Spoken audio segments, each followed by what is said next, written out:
ได้ตัวเดียวเฮ้ย เลยตัวเดียว ฮะ โตไปก็ไปแต่แทบไปแต่เศร้าเมื่อวานจนว่าเศร้ามื้อนี้ยังบ่มามึงอย่าให้กูเห็นหน้ามึงเด้อ ความเดิมตอนที่แล้ว เมียมื้อนี้ผัวสิไปตีเบ็ดเด้อ ไปอีกแล้ว คำมืดตื่นตาเดี๋ยวเมื่อไร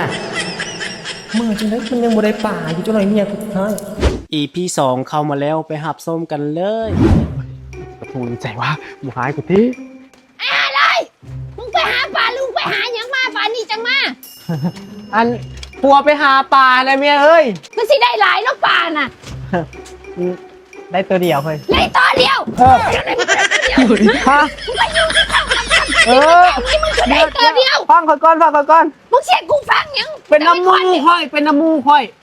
คนจะได้ มึ ตัว ง เดี ได้ ยว หยัง เอากระมูค่อยว่ามื้อนี้คันผู้ใดได้ปลาลายแสดงว่าผู้นั้นบ่ฮักเมียค่อยก็ตีไปตีทุกไม้เนาะไม้นี้ก็กัดดึงมาเป็นโตเลยแต่ว่าบ่ได้เอาเข้าของโยนทิ่ม เดี๋ยวเมื่อ โยนทิม แล้วก็ดึงมาอีกกับเป็นปลาผู้ใดโตค่อยบ่ได้เอาบักอันนั้นมันก็บ่ยอมคือกันบัดนี้มันก็ดึงทิ่มคือกันแต่พอมันข้ามมาเนาะมันได้ปลา2โต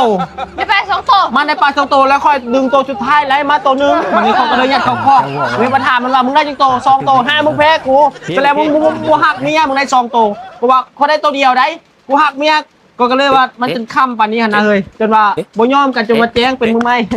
อันได้ตัวเดียวหนึ่งได้ป่ะ เมียเอาไปเมียหลายอ่ะ หักหลาย มันคือระบบที่หักเมียปานนี่นะ แต่ว่าในปลาตัวเดียวได้ ตัวเดียวก็บ่เป็นหยังที่เรา บ่ให้เขาติ บ่ให้ ปะเขาก็หักคนทุกกัน ไป